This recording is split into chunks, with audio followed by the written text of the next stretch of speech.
cold bit through my threadbare coat as I trudged through knee-deep snow, each step an effort against the howling wind. Frozen tears clung to my lashes, and my pale blonde hair whipped across my face like strands of ice. The forest had never felt so hostile, so alive with winter's fury. Pine branches groaned under heavy snow loads, and somewhere in the distance, a tree cracked and fell with a muffled thud. Even the air tasted different, metallic and sharp, burning my lungs with each labored breath. I shouldn't have been out here. The village elders had declared a strict curfew when news of the storm hit. "Stay inside, bolt your doors," they'd warned. But rules were different for people like me, the forgotten ones, the dispensable. When Mrs. Holloway ordered me to check on her precious herb garden shed at the forest's edge, refusing wasn't an option. 3 years as her servant had taught me that disobedience meant no roof, no food, no survival. "Worthless girl," she'd muttered as I'd pulled on my worn boots. "Don't come back without securing everything. Those herbs are worth more than you'll ever be." The garden shed appeared through the curtain of snow, a dark smudge against white chaos. But it wasn't the shed that made me pause.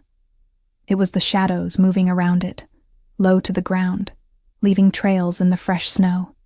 My heart hammered against my ribs. Wolves, not just any wolves. These were massive, their shoulders reaching higher than my waist. I clutched the silver pendant hanging from my neck, my mother's last gift before the fever took her.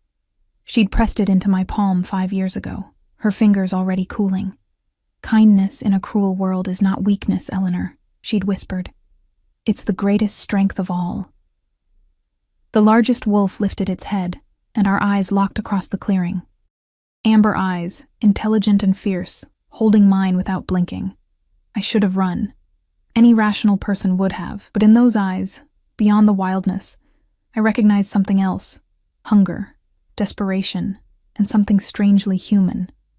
Pride, wounded by necessity. They were starving.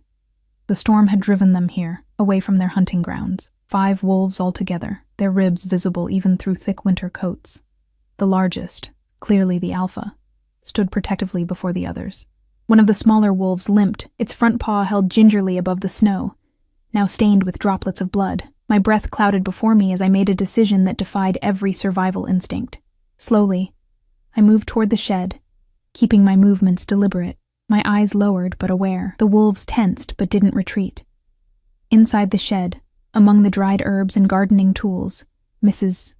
Holloway kept emergency provisions: salted meat, hard cheese, and dried fruit for the gardeners who sometimes worked through mealtimes in summer.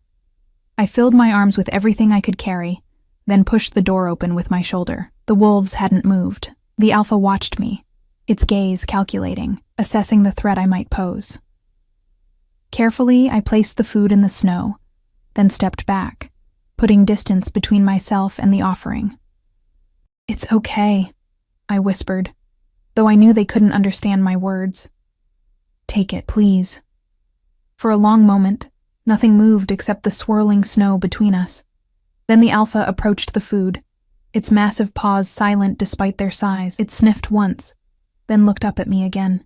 Something passed between us, an understanding, an acknowledgement. Then it took a piece of meat and retreated, allowing the others to approach. I watched as they ate, these magnificent creatures reduced to scavenging at a garden shed.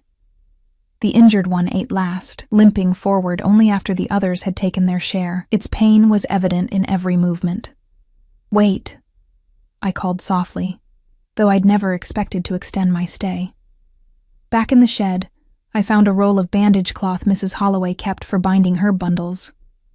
I soaked it in a tincture of yarrow I knew helped with bleeding, then approached again, this time with slow, measured steps.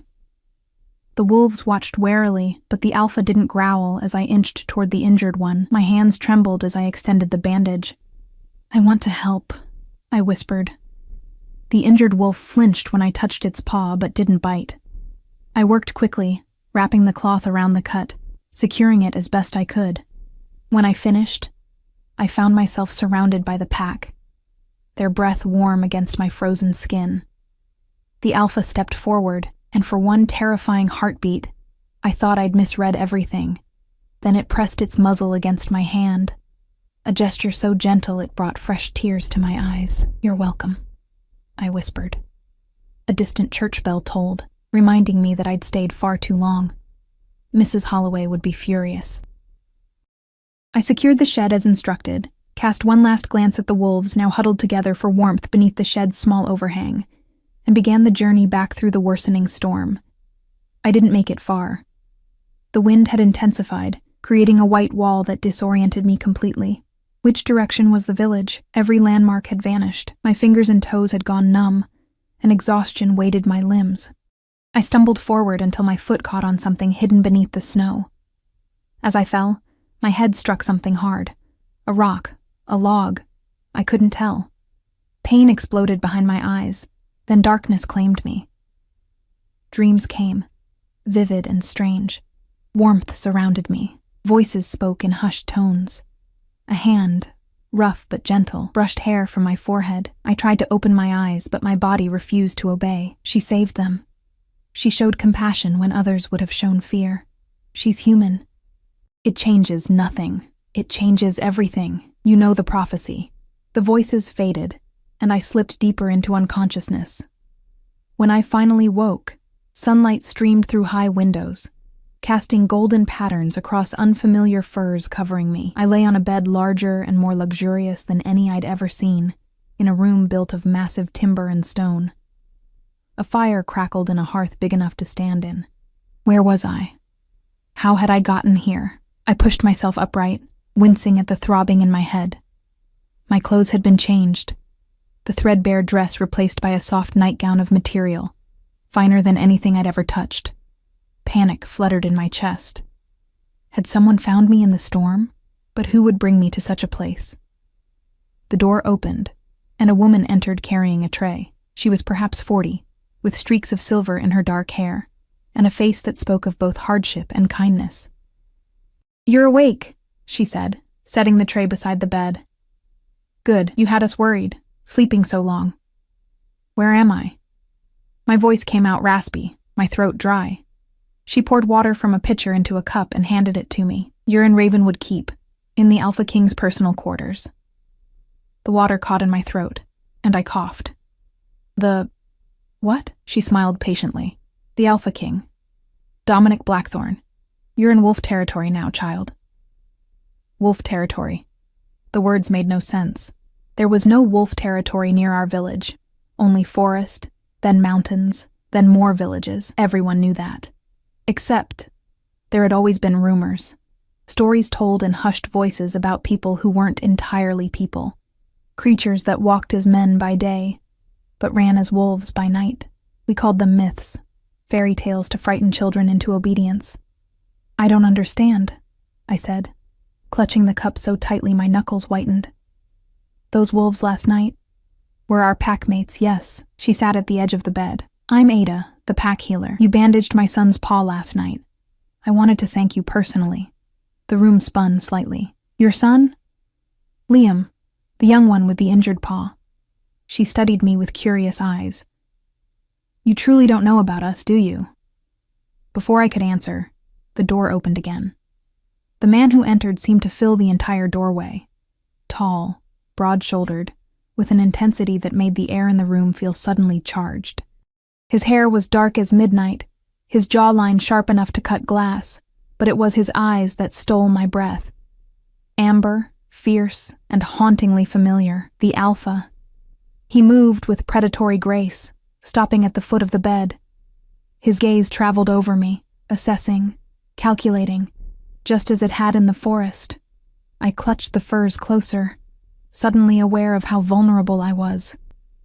"Leave us, Ada," he said, his voice deep and commanding. The healer hesitated, then nodded. "Don't overwhelm her, Dominic. She's still recovering." When the door closed behind her, silence stretched between us. I found my voice first. "You were the wolf, the Alpha." His mouth curved slightly. "And you were the human who fed my pack during the worst storm in decades. Who bandaged a wolfling without thought for your own safety." He stepped closer. "What's your name?" "Eleanor." I swallowed hard. "Eleanor Hayes." "Eleanor." He He said my name as if testing how it felt on his tongue. Do you know what you did last night, Eleanor? I shook my head, unable to look away from those intense eyes. You saved the lives of royal blood. The injured wolfling you helped is my nephew, son of my sister, the future beta of our pack. The others were my elite guard, tasked with bringing him home safely from his first journey beyond our borders. He paced slowly around the bed, a journey that nearly ended in tragedy when the storm separated them from the rest of their party. I just gave them food. Anyone would have... No. The word cut through the air like a blade. Anyone would have run. Anyone would have hidden. Anyone would have saved themselves. He stopped beside me, close enough that I could feel the heat radiating from him. But you didn't. You saw creatures that could tear you apart, and you showed compassion instead of fear. My mother's pendant felt suddenly warm against my skin. Kindness in a cruel world is not weakness. It's the greatest strength of all. There's a prophecy among our people, Dominic continued, his voice lower now, that in our darkest hour, when blood and hunger threaten to destroy us, salvation will come from an unexpected source, a human with hair like winter sunlight, and a heart brave enough to face the beast without flinching. My pulse quickened. I'm no one's salvation. I'm just a servant girl who got lost in a storm. His laugh was unexpected, a rich sound that transformed his severe features. A servant girl who walks among wolves without fear, who tends their wounds and shares her food when she barely has enough for herself. He reached out, his fingers hovering near my face but not quite touching. Do you know what Luna means in our world, Eleanor? I shook my head. It means queen, partner to the alpha. It means home and heart and future. His eyes held mine. By morning light, I declared you Luna before my entire pack. They await your acceptance or your rejection. The world seemed to still around us. Through the window, I could see mountains rising against a clear blue sky. A different world from the village where I'd spent my life being told I was worthless. Why? I whispered. Why me? Because kindness like yours doesn't exist in my world. Because you looked at monsters and saw creatures in need. His expression softened almost imperceptibly. Because when I carried you here, unconscious and half frozen, you curled toward me seeking warmth, not away in fear. Even in sleep, you recognized something in me worth trusting.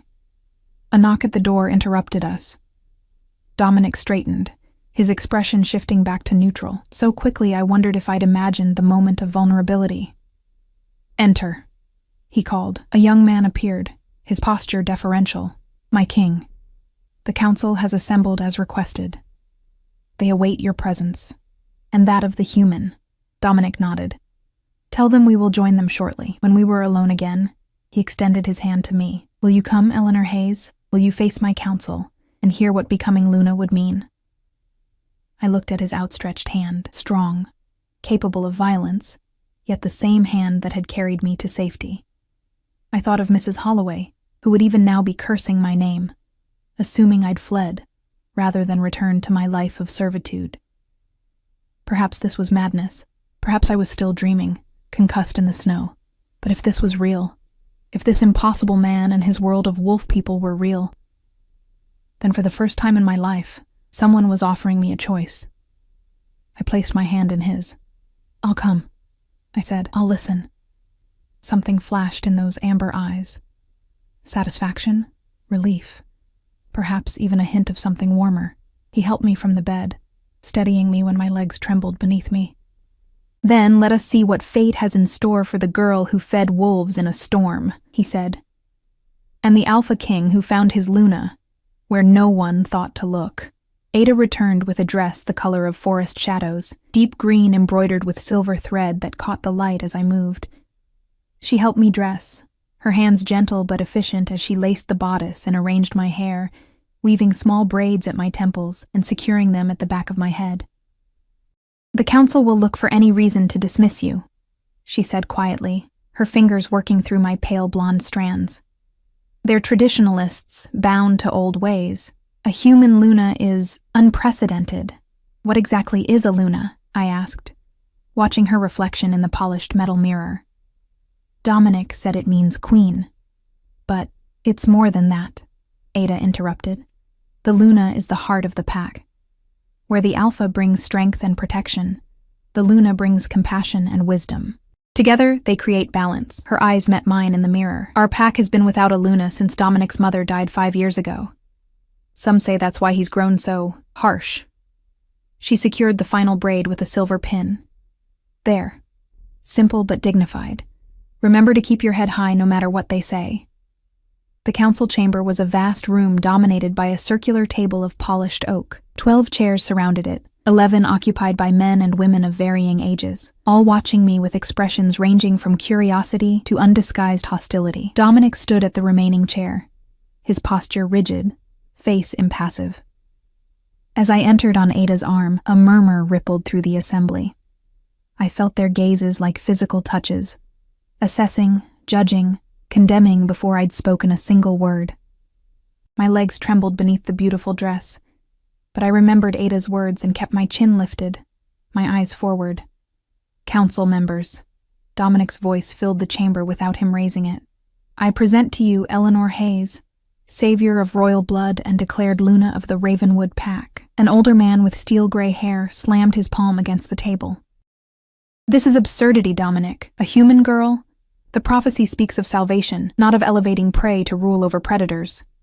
Mind your tone, Thaddeus, Dominic replied, his voice deceptively soft. You speak to your king and his chosen Luna. Chosen but not accepted, a woman countered. Her hair was streaked with silver, her face aristocratic and cold. The girl hasn't undergone the bonding ceremony.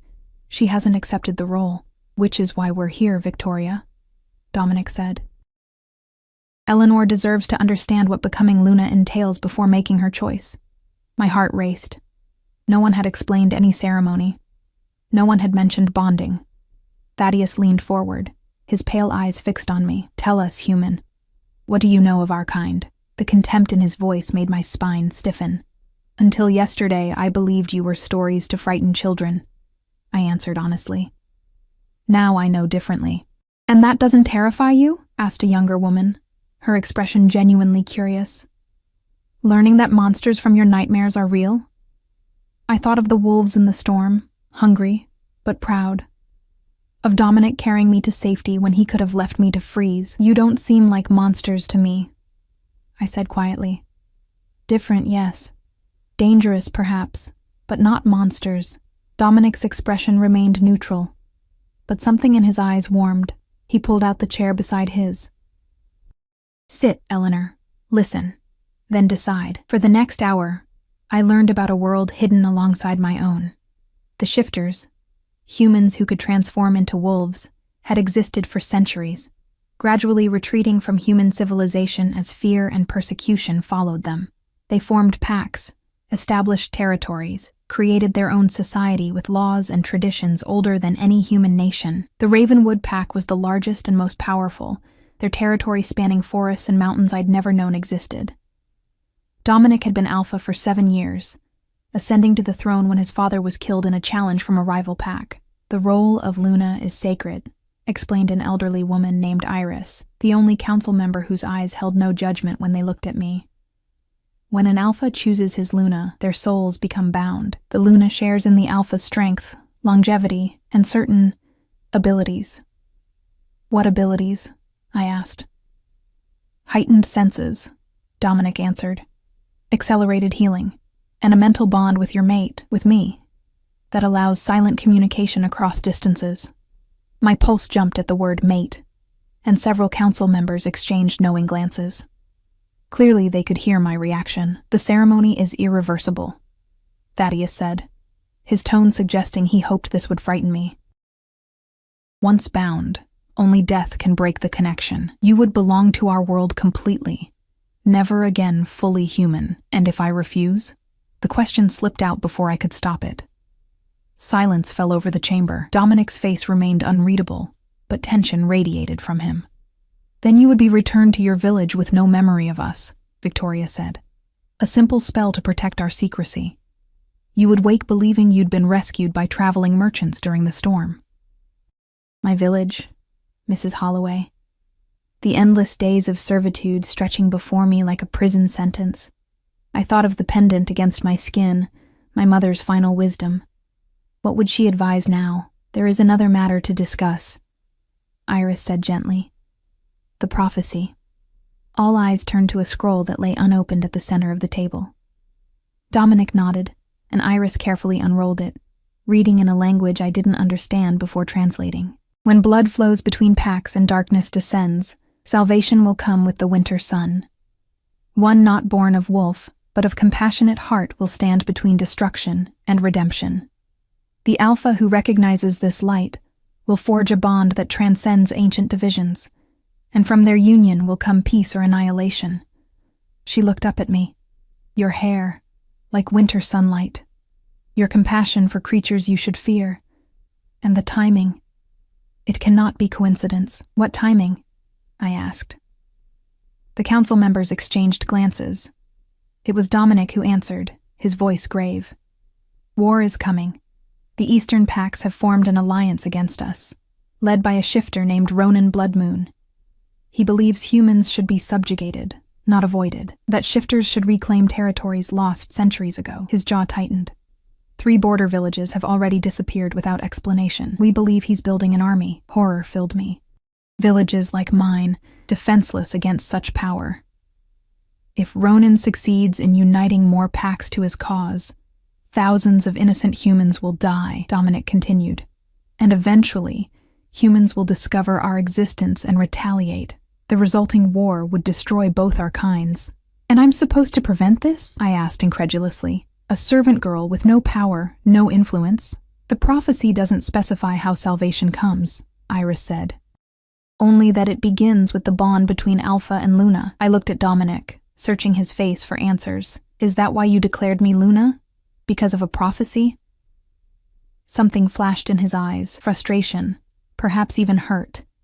I declared you Luna because when I saw you stand before my wolves without fear, offering kindness when you had every reason for terror, something in me recognized something in you. His voice lowered. The prophecy only confirmed what I already knew. The air between us seemed to thicken, charged with something I couldn't name. Several council members shifted uncomfortably, as if witnessing something private. The council will vote, Thaddeus announced, breaking the moment, on whether to allow this unprecedented bonding. You forget yourself, Dominic said coldly. The Alpha's choice of Luna requires no council approval. Under normal circumstances, no. Victoria agreed. But these are hardly normal circumstances. The girl is human. The law? I am the law, Dominic growled, and for a heartbeat, I glimpsed the wolf beneath his human skin, dangerous, untamed. The council members flinched as one, instinctively lowering their eyes. Into the tense silence, I found my voice. I would like time, I said. All eyes turned to me. To consider what I've learned, to make an informed decision. Dominic studied me, then nodded. A reasonable request. You will have until tomorrow's full moon. The girl should remain under guard, Thaddeus insisted, for her protection and ours.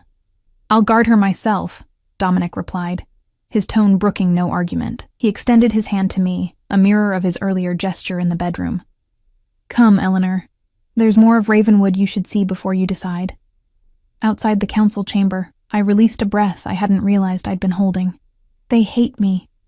They fear change, Dominic corrected, guiding me down a corridor lined with tapestries depicting wolves in various scenes, hunting, running beneath a full moon, gathering around what appeared to be a ceremonial fire. Our kind has survived by isolation and tradition. You represent something unprecedented. And the prophecy? You truly believe I'm part of some grand destiny? He stopped, turning to face me fully. I believe in what I saw with my own eyes. A human girl with no weapon, no protection, standing before 5 hungry wolves offering help instead of showing fear. His gaze softened fractionally. The prophecy merely gives the council a framework to understand what I already know. And what's that? I asked, suddenly breathless. That you belong here. He resumed walking.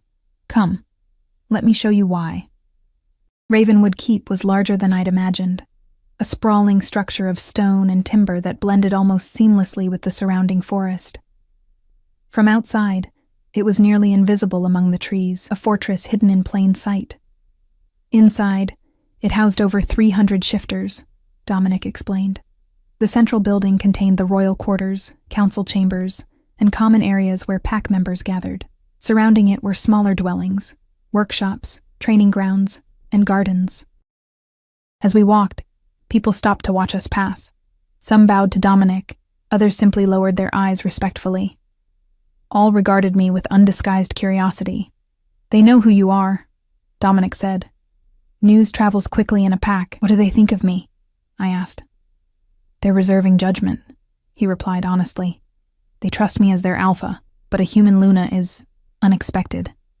We passed through a courtyard where young people, teenagers, I guessed, were engaged in what appeared to be combat training. They moved with inhuman grace and speed, their movements more dance than fight. At the center, instructing them, was a man almost as large as Dominic, his hair the color of burnished copper. "My beta," Dominic explained. "Callan, my second in command and oldest friend." As if hearing his name, Callan looked up.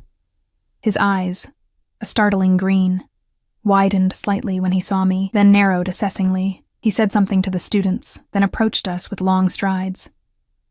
"So the rumors are true," he said, his gaze traveling over me. "You found your Luna among the humans." "Eleanor, this is Callan Reed," Dominic said. "He's been beta since I became alpha." "There's no one I trust more." Callan's expression softened somewhat. "The little one you helped, Liam, is my sister's child." "You have my gratitude for that. Is he healing well?" I asked. Something like surprise flickered across his face. "Yes. Thanks to your quick thinking with the yarrow. Ada says the wound is already closing." A young woman approached, her movements cautious. She couldn't have been more than 16, with dark hair and Callan's green eyes.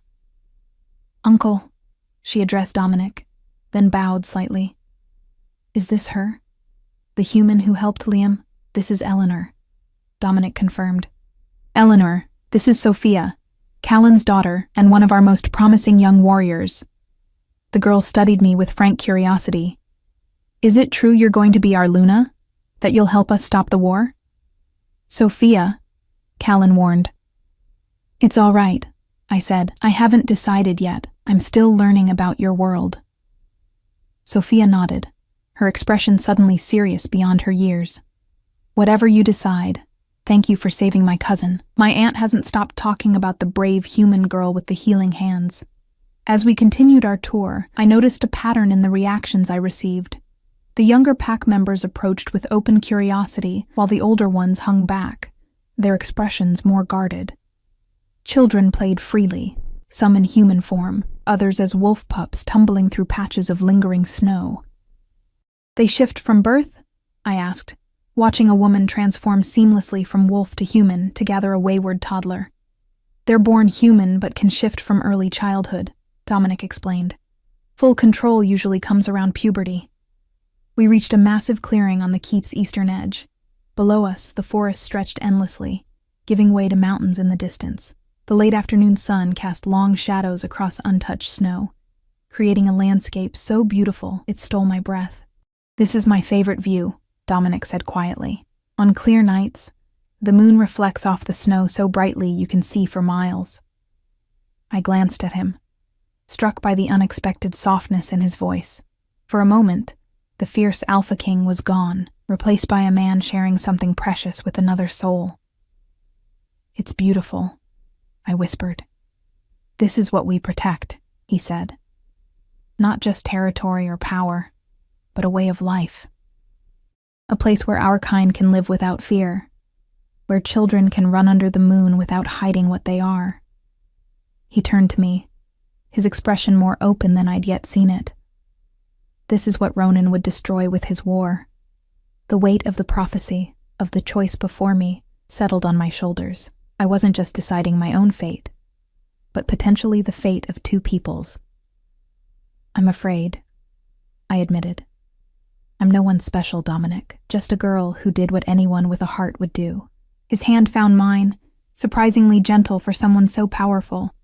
"That's precisely why it must be you, Eleanor.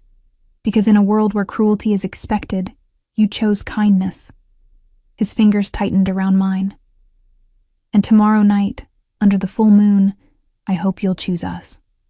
As evening descended, Ravenwood Keep transformed. Torches and lanterns illuminated pathways between buildings, casting dancing shadows against stone walls.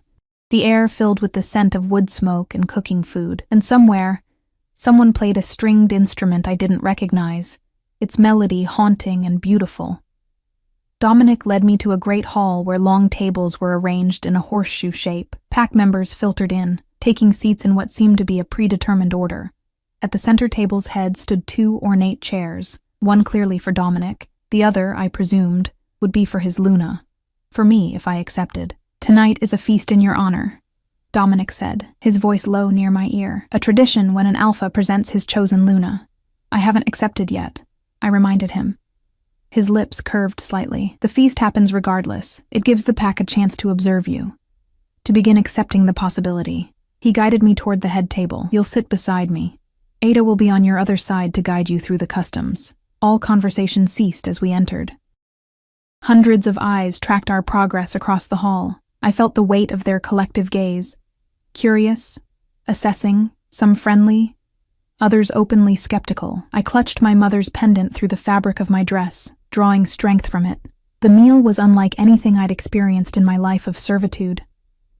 Course after course of beautifully prepared food, venison and wild boar, root vegetables glazed with honey, bread still warm from the ovens, wines and meads in silver goblets. I ate carefully, following Ada's subtle cues about which utensils to use, when to drink, how to respond to the occasional brave soul who approached the table to introduce themselves. "You're doing well," she murmured as the main course was cleared away. "Many were expecting you to be overwhelmed." "I am overwhelmed," I admitted quietly. "I'm just trying not to show it," she smiled. "That's what being Luna often requires. Courage in the face of the overwhelming." Throughout the meal, I noticed Dominic watching me from the corner of his eye, gauging my reactions, perhaps looking for signs that I was reconsidering my tentative decision to stay until the full moon.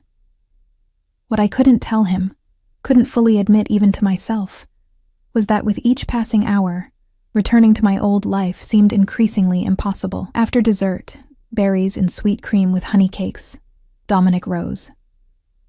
The hall immediately fell silent. "Tonight we welcome Eleanor Hayes," he began, his voice carrying effortlessly to every corner, "who showed extraordinary courage and compassion during yesterday's storm.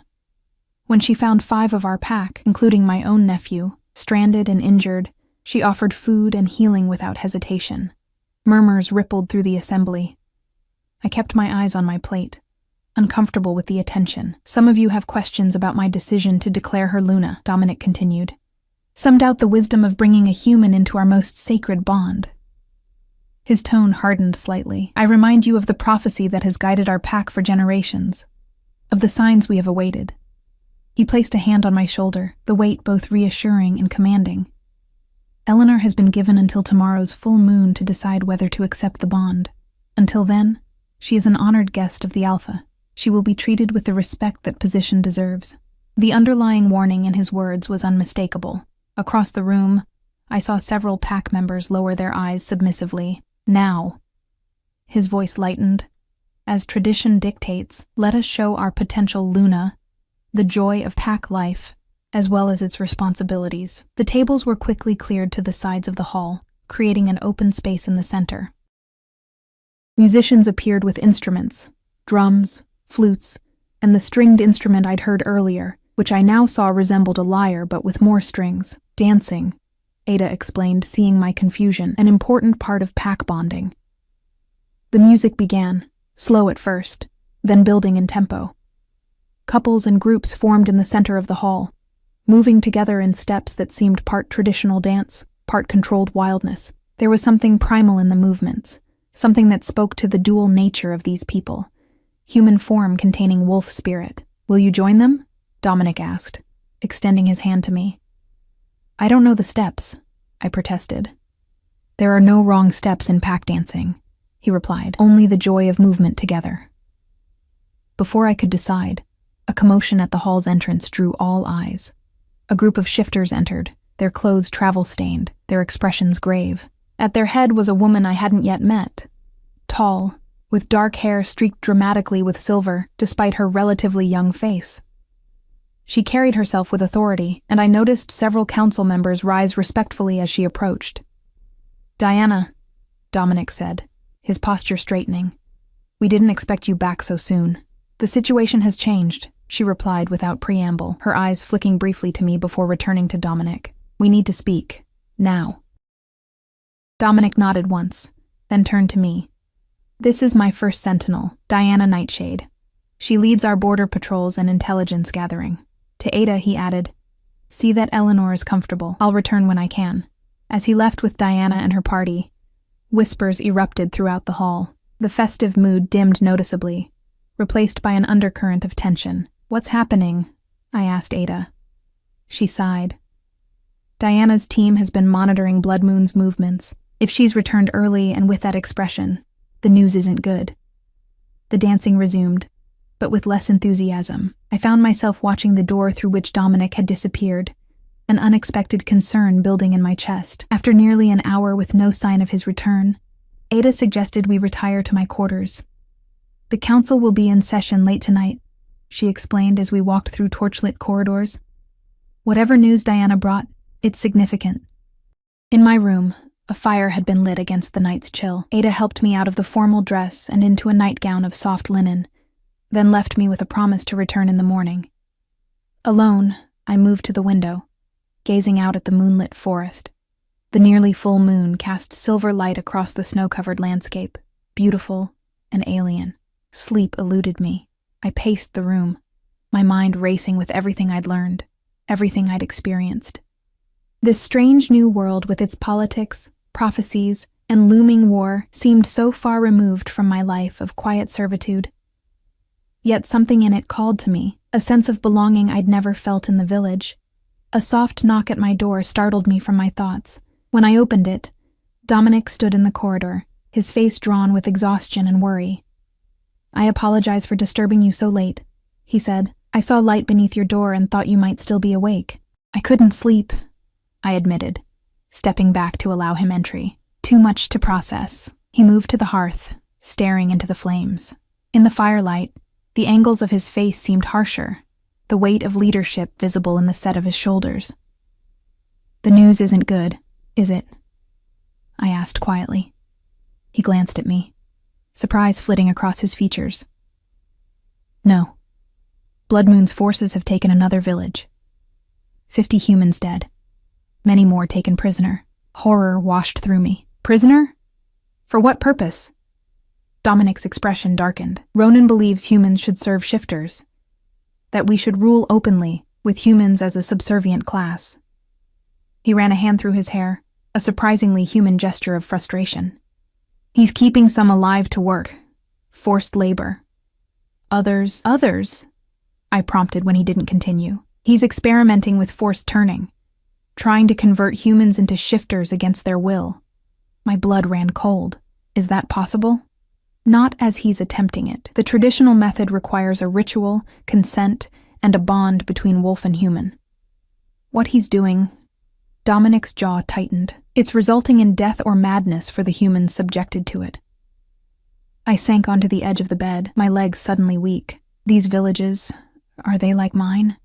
He nodded grimly. "Small, isolated, easy targets. Is my village in danger?" The thought of Mrs.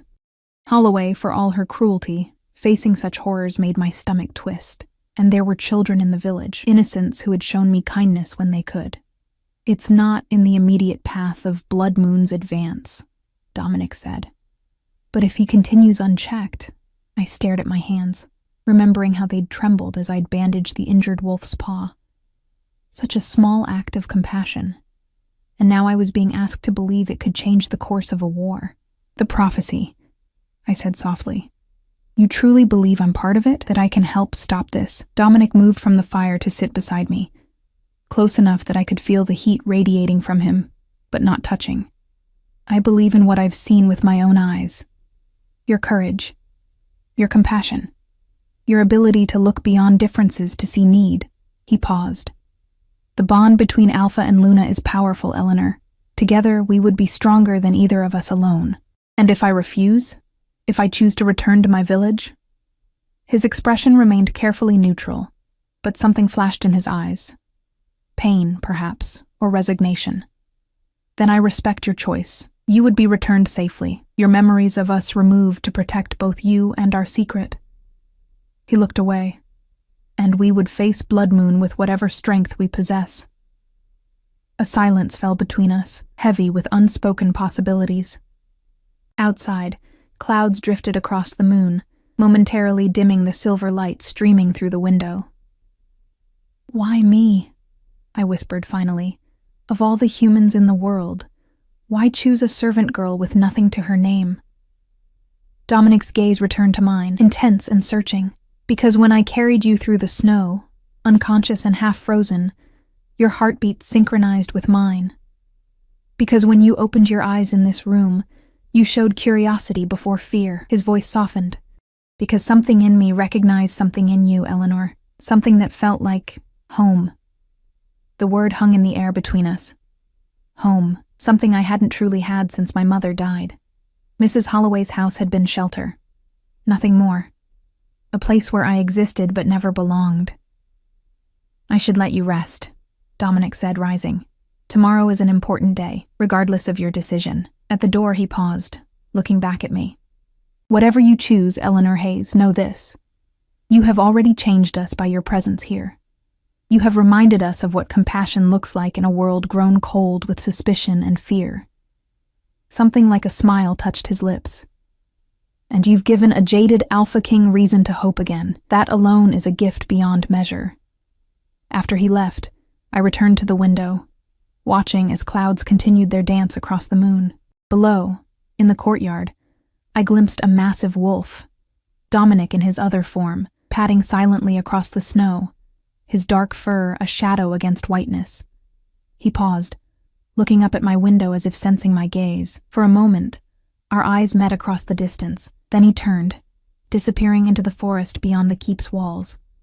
Sleep, when it finally came, brought dreams of running through moonlit woods, of belonging to something larger than myself, of a hand, strong and sure, holding mine as we faced an unknown future together. I woke with tears on my cheeks, though whether from joy or fear of what lay ahead, I couldn't say. Morning arrived with pale winter sunlight and a flurry of activity throughout the keep. From my window, I watched as pack members hurried across the courtyard, carrying bundles of firewood, baskets of food, and what appeared to be ceremonial items. Wreaths of evergreen branches woven with silver ribbons, torches waiting to be lit. "Preparations for tonight," Ada explained when she arrived with breakfast. "The full moon ceremony happens regardless of your decision." She helped me dress in a simple but elegant blue gown, then led me to a part of the keep I hadn't yet seen. A small garden enclosed within stone walls, somehow protected from the snow that blanketed the surrounding landscape. At its center stood an ancient tree, its bare winter branches reaching toward the sky like supplicating arms. "The heart tree," Ada said reverently. "The first Alpha of Ravenwood planted it when our pack settled these lands centuries ago. It's said to be connected to every living thing in our territory." She smiled gently at me. "I thought you might appreciate a quiet place to reflect before tonight." Left alone in the garden, I approached the tree cautiously. Its bark was smooth beneath my fingers, warm despite the winter air. I closed my eyes, leaning my forehead against the trunk, trying to quiet my racing thoughts. "I don't know what to do," I whispered to the ancient wood. "I'm afraid of making the wrong choice." No answer came. I hadn't expected one, but a strange calm settled over me. The breeze rustled through the tree's bare branches, sounding almost like whispered words. "Trust your heart. Trust your strength. Trust the path that opens before you."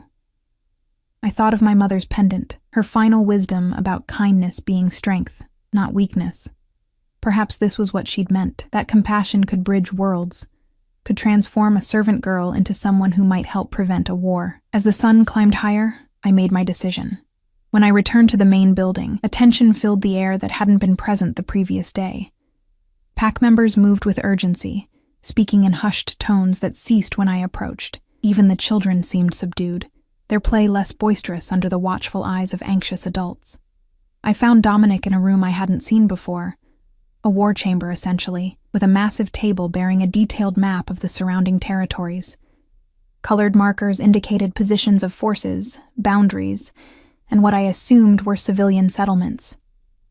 He stood with Diana, Callan, and several council members, their expressions grave as they studied the map. Dominic sensed my presence before I announced myself, his head lifting, eyes finding mine across the room. Something passed between us, a current of awareness that made my pulse quicken. "Eleanor," he acknowledged, straightening. "Come in." The others stepped back slightly, creating space for me at the table. I approached cautiously, my eyes drawn to the map. Red markers formed a disturbingly large cluster near the eastern border of Ravenwood territory. "Blood Moon's forces?" I asked quietly. Dominic nodded. "They've established a stronghold in what was once Millfield Village." I recognized the name. Millfield was 3 days' journey from my own village, close enough to send shivers down my spine. "Our scouts report he's amassing more fighters," Diana said, her tone clinical but her eyes betraying concern. "At least 2 more Eastern packs have joined his cause, bringing his numbers to nearly 500. We have 350 at most, counting even our youngest fighters." "And the humans?" I asked. "The prisoners?" Diana's expression hardened, being kept in what was once the village square. Penned like livestock, bile rose in my throat at the image. I thought of Mrs. Holloway, of the baker who sometimes slipped me extra bread, of the village children who played in the square on market days. People like them, now captives in a war they never knew existed. "There's more," Callan said grimly.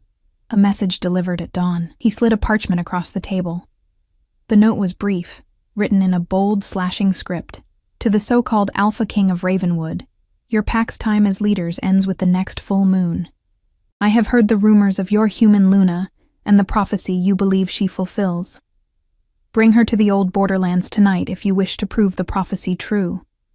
If she is indeed salvation, let her face me directly. If not, surrender your territory and join the true future of our kind, as rulers, not shadows. The choice is yours, Blackthorn, the human girl, or war." Ronan Blood Moon. My hands trembled as I set the parchment down. "He wants me, tonight." "It's a trap," Diana stated flatly. "He means to kill you both and claim it proves the prophecy false. Or to take Eleanor and force a bonding himself," Callan added, his expression darkening. "If he believes the prophecy, he might think binding himself to her would grant him the power to unite all packs under his rule." I looked at Dominic, whose face had become a controlled mask of fury. "You're not considering this," I said. "Meeting him?" "No," he replied, his voice dangerously quiet. "I'm considering ending this tonight, but not by walking into his trap." Thaddeus, who had been silent until now, cleared his throat.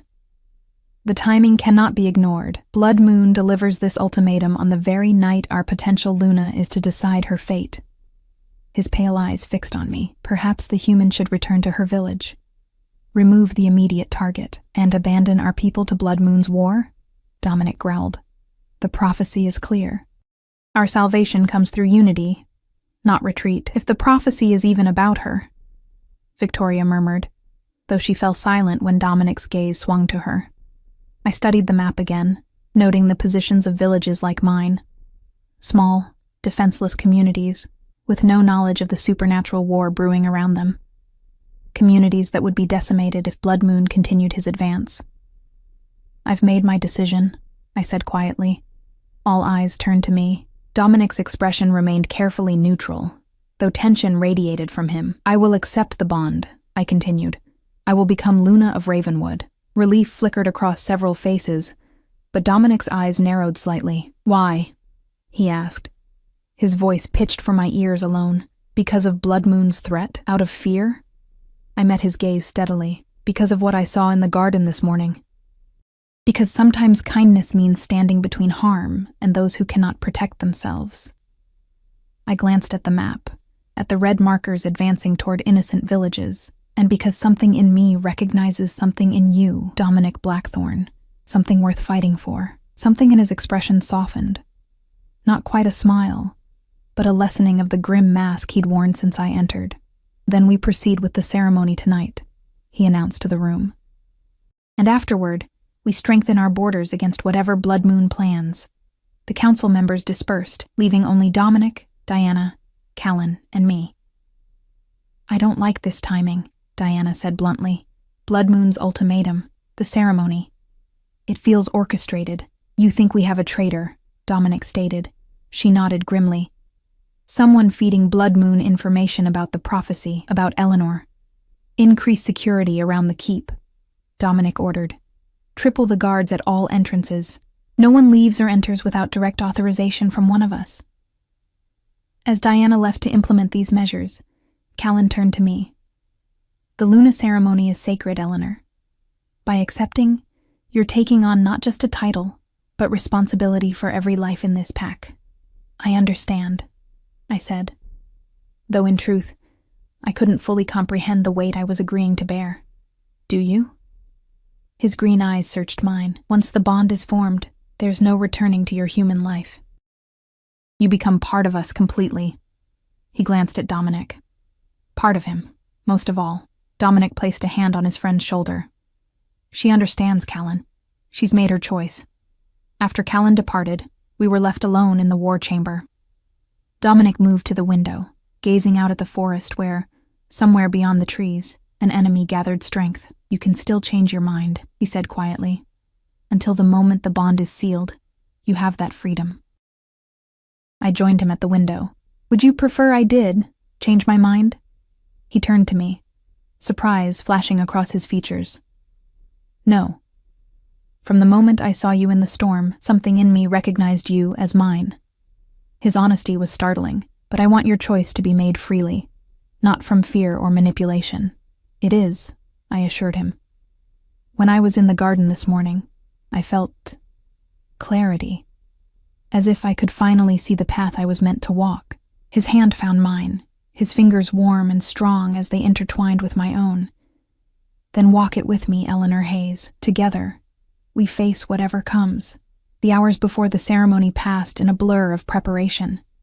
Ada and several other women attended me, bathing me in water infused with herbs and flower petals, brushing my hair until it shone like pale gold in the fading afternoon light, dressing me in a gown of deepest blue that seemed to shimmer with its own inner light. "The color of twilight," Ada explained as she secured small white flowers among my braids. "The time between day and night, human and wolf, separate and joined."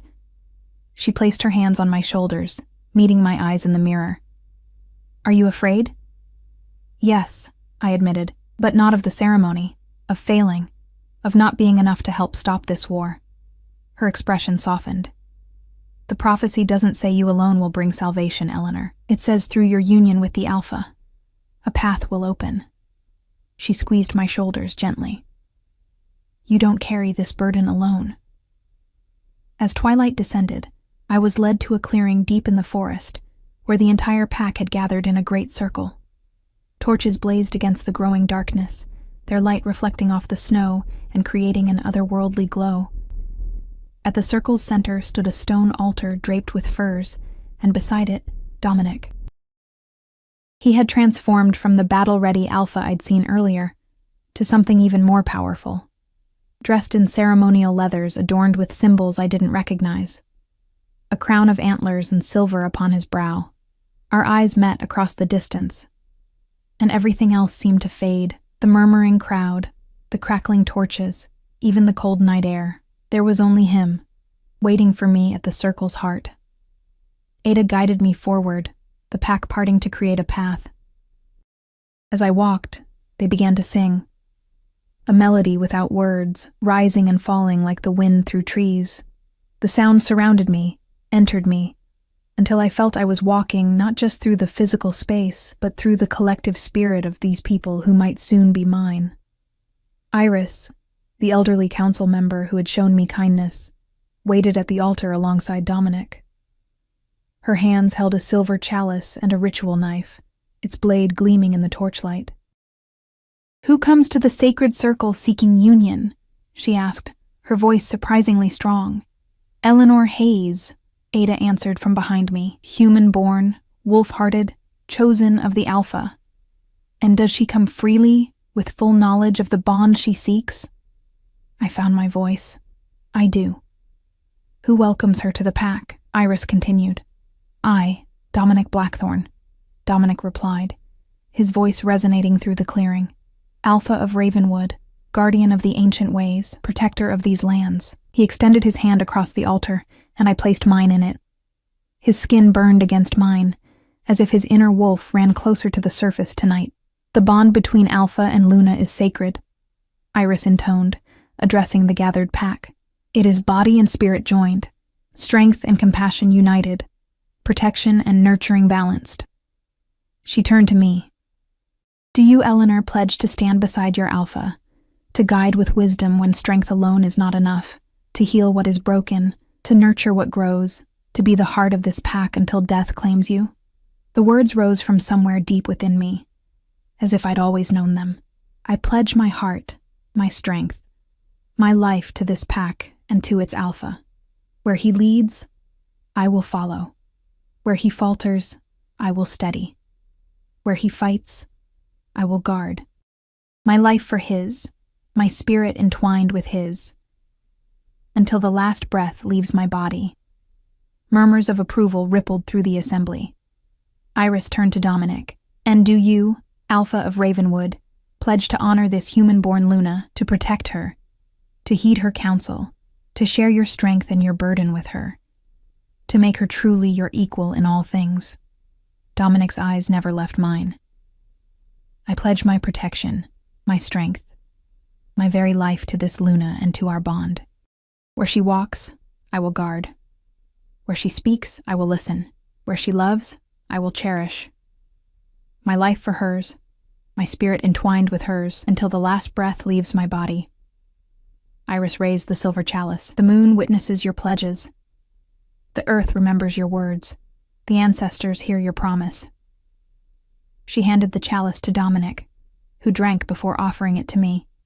The liquid inside was sweet and potent, warming me from within as it slid down my throat. As I returned the chalice to Iris, she took up the ritual knife. Blood binds what words promise, she said. Palm to palm, heart to heart, spirit to spirit. Dominic extended his hand, palm up. Without hesitation, Iris drew the blade across it, leaving a thin red line. He didn't flinch, his eyes steady on mine. Then she turned to me, the bloodied knife extended. I placed my palm beside Dominic's, steeling myself for pain. The cut was quick, sharp, and then Iris was guiding our hands together, pressing our wounded palms against each other. Blood to blood, the pack chanted as one, bound as one. Heat flared where our wounds touched. Not the sting of pain, but something else entirely. A warmth that spread up my arm and throughout my body. Dominic's eyes widened slightly, his fingers tightening around mine. The world around us seemed to blur, the torchlight stretching into golden streaks across my vision. And then I felt it, a presence in my mind that wasn't my own. Dominic, somehow there within me, his thoughts and feelings intertwining with mine. Shock, wonder, fierce protectiveness, and underneath it all, a deep current of something I couldn't yet name but recognized instinctively as the emotional equivalent of coming home. Eleanor, his voice whispered directly into my mind. My Luna. Dominic? I thought, testing this new connection between us. His grip on my hand tightened in response, and a wave of affirmation flowed through the bond. Yes, he could hear me too. The sensation was indescribable, like discovering a sense I never knew I was missing. I could feel his presence in my mind, not intrusive, but steady and warm, a flame sheltered against the wind. The bond is formed, Iris announced to the assembled pack. What the moon has witnessed, let no force tear asunder. Rise now, Alpha and Luna of Ravenwood. As we stood, still holding bloodied hands, the pack erupted into howls, some human voices, others from those who had shifted into wolf form. The sound rose toward the full moon overhead, primeval and powerful. A shiver ran through me, not of fear but of belonging. These were my people now. Dominic leaned close, his lips near my ear. Do you feel it? The pack? And I did. Beyond our personal connection, I sensed a web of awareness stretching outward. Hundreds of presences linked together like stars in a constellation.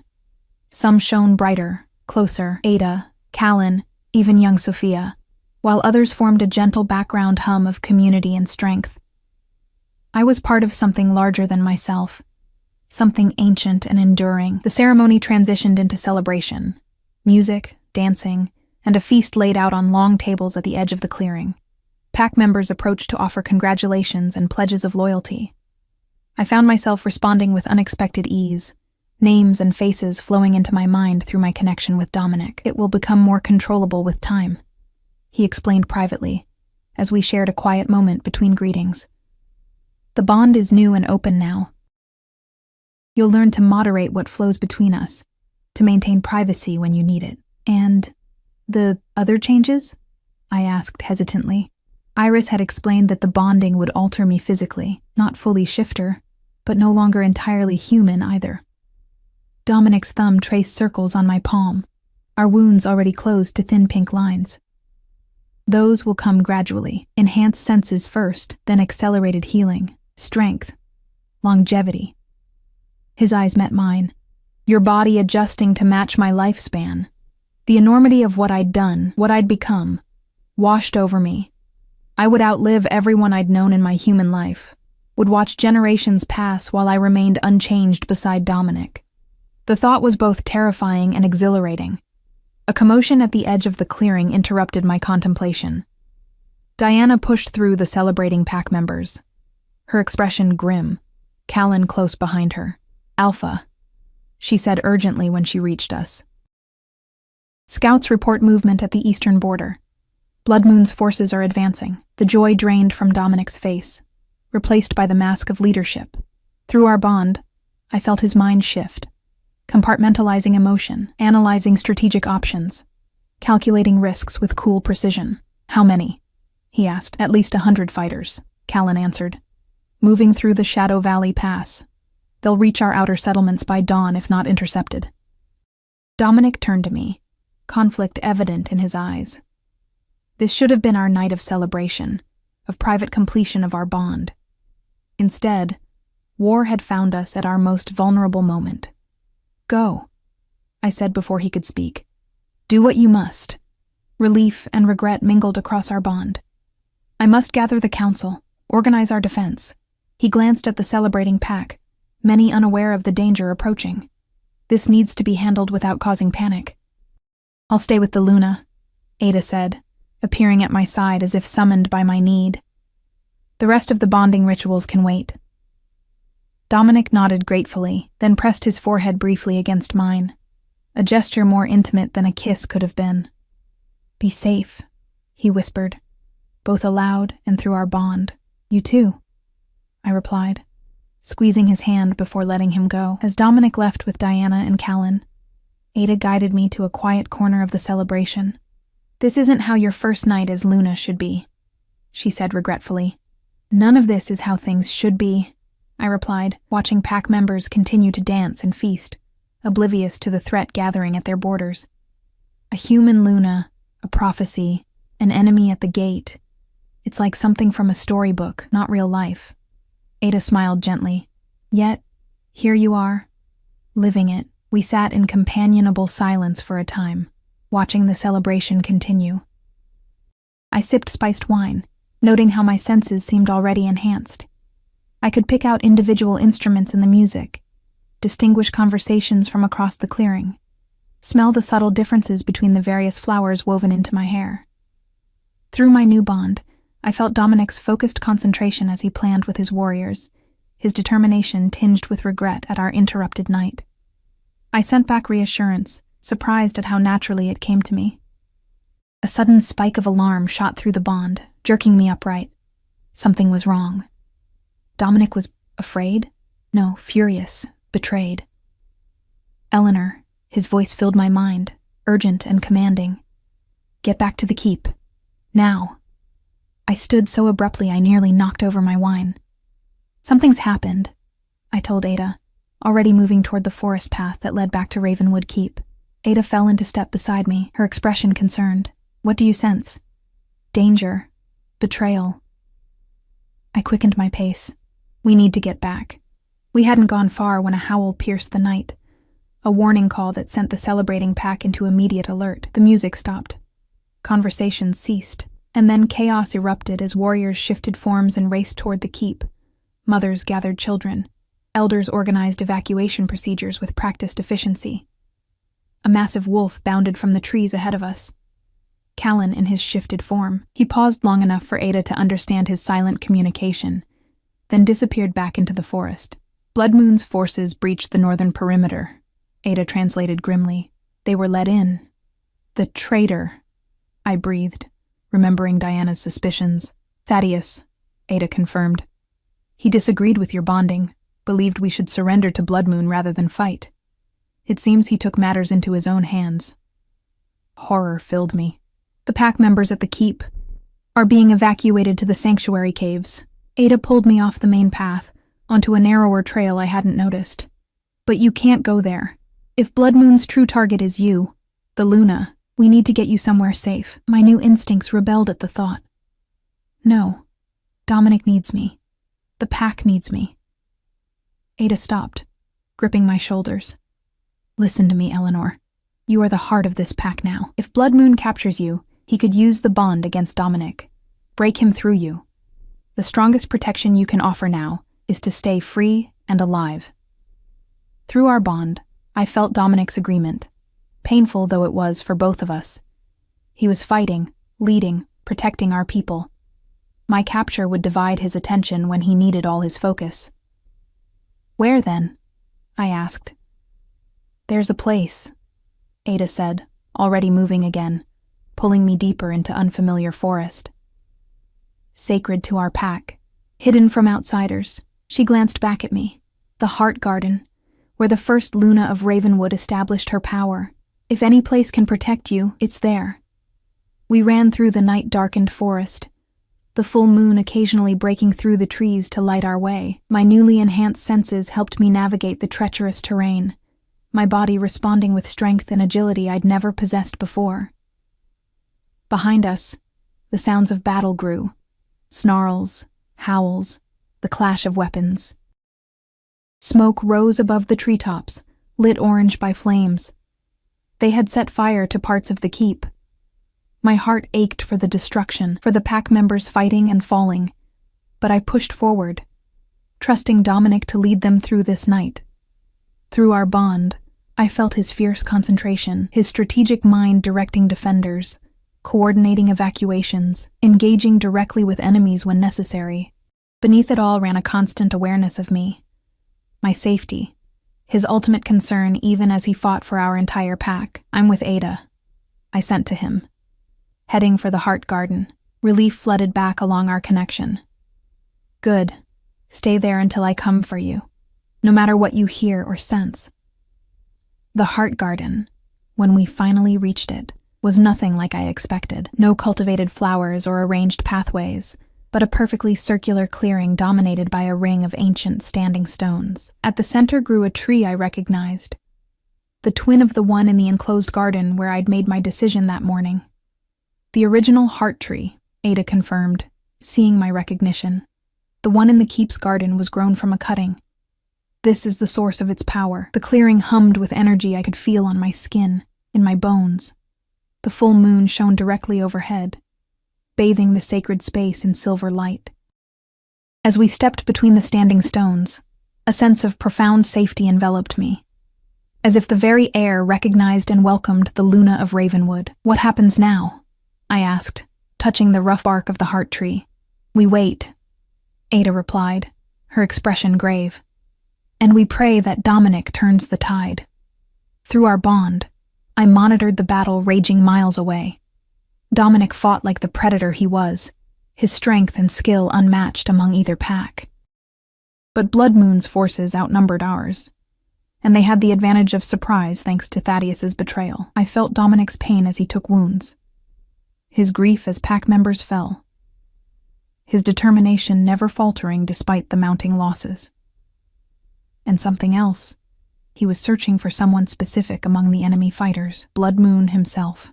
Ronin Blood Moon, I said aloud. Dominic is hunting him. Ada nodded grimly. If he can take down their leader, the rest may retreat. It's our best hope. I closed my eyes, focusing entirely on the bond, sending Dominic my strength, my courage, my absolute faith in him. I felt his wordless gratitude in return, the connection between us a lifeline amid chaos. Then everything changed. A presence entered our bond, foreign, invasive, sickening. Dominic's shock and rage flooded through me, followed by pain so intense it drove me to my knees beneath the heart tree. Eleanor! Ada was at my side instantly. What's happening? Blood Moon, I gasped. He's in the bond somehow. He's hurting Dominic. Somehow, the enemy Alpha had found a way to corrupt the sacred connection between us. I felt Dominic fighting, both physically and mentally, struggling against whatever dark magic Blood Moon wielded. But he was weakening, our bond contaminated by Blood Moon's malevolent presence. And suddenly, I understood.